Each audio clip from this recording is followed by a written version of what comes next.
સો કેમ છો તમે બધા? આજે તમે થંબનેલ તો જોઈ જ લેજો હશે. પરીક્ષામાં સારી રીતે કેવી રીતે માર્ક્સ લેવા, તો તમારે શું કરવાનું છે, તમને એક સિમ્પલ ટ્રીક આપું છું પરીક્ષામાં સારા માર્ક્સ લાવવા માટેની. ઓકે, હું તમને એવું નથી કહેતો તમે એટલી તૈયારી કરો એટલું કરો.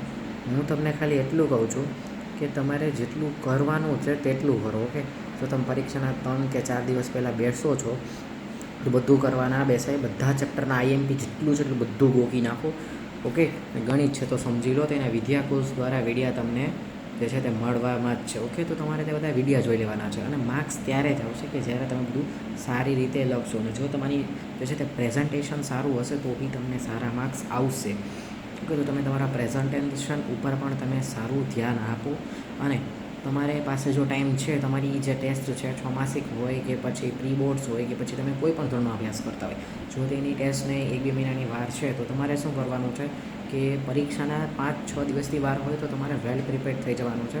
ઓકે, ઘણા એવા વિદ્યાર્થીઓ હશે કે જેની ટેસ્ટ અત્યારે જે ફોર એક્ઝામ્પલ માની લો કે તમારી ટેસ્ટ 1 મહિના પછી છે, તો એવા ઘણા વિદ્યાર્થીઓ હશે કે જેમને 1 મહિના પહેલાં જ તેઓ જે છે તે 80% કોર્સ કમ્પ્લીટ કરી ચૂક્યા હશે. તેવા વિદ્યાર્થીઓને શું કરવાનું છે કે 30 દિવસમાંથી તમારે બાકીના 15 દિવસ લઈને બાકીનો 20% અથવા તો જે તમારો 20% કોર્સ જે છે તે તમારે કમ્પ્લીટ કરવાનો છે. અને બાકીના 15 દિવસ તમારે જે છે તે તેનું રિવિઝન કરવાનું છે અને તેની મોક ટેસ્ટ આપવાની છે.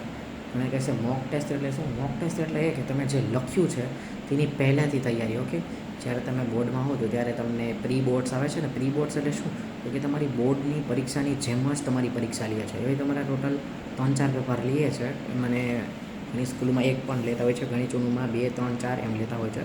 ઓકે, અથવા તો તમે વિદ્યાકુલ દ્વારા કાર્યરત યુથ સ્વયં એપ્લિકેશનનો પણ ઉપયોગ કરી શકો છો, જેમાં તમે એક્ઝામિનેશન આપીને પણ તમે તમારા માર્ક્સની ચકાસણી કરી શકો છો. અને તમારે જો તમારી ચેપ્ટર્સ સ્કૂલે જતા હોય, ટ્યુશનમાં જતા હોય, તો તમારે સ્કૂલના ટ્યુશનના એ ચેપ્ટરની ટેસ્ટ લેવાની હોય અથવા જે ચેપ્ટર્સ તમારે આવવાના હોય તેની સ્કૂલમાં લેવાયેલી ટેસ્ટ અને ટ્યુશનમાં લેવાયેલી ટેસ્ટના જે પણ ક્વેશ્ચન્સ પૂછાયા છે તે તમારે સોલ્વ કરી નાખવાના છે. અને તમે વિદ્યાકુલ્સના વિડીયા પણ જોઈ શકો છો. પ્રી બોર્ડ સમયે, છમાસિક સમયે તે અભ્યાસ કરાવે જ છે અને આઈએમપી આપે જ છે, તો તેનો પણ તમે ઉપયોગ કરી શકો છો.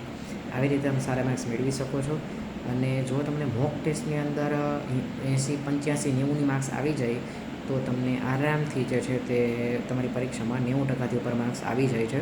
કારણ કે તમે જે મોક ટેસ્ટ વિદ્યાકુલમાં આપશો તે થોડીક હાર્ડ હશે, જે તમને અભ્યાસ માટે સરળ બનાવી દેશે.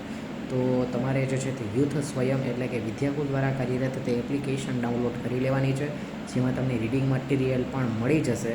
આવું કરવાથી તમને જે ઘણો લાભ થવાનો છે. આવી રીતે તમે તમારી ટેસ્ટમાં સારામાં સારા માર્ક્સ લઈ આવી શકો છો. તમારો ખૂબ ખૂબ આભાર. Thank you so much.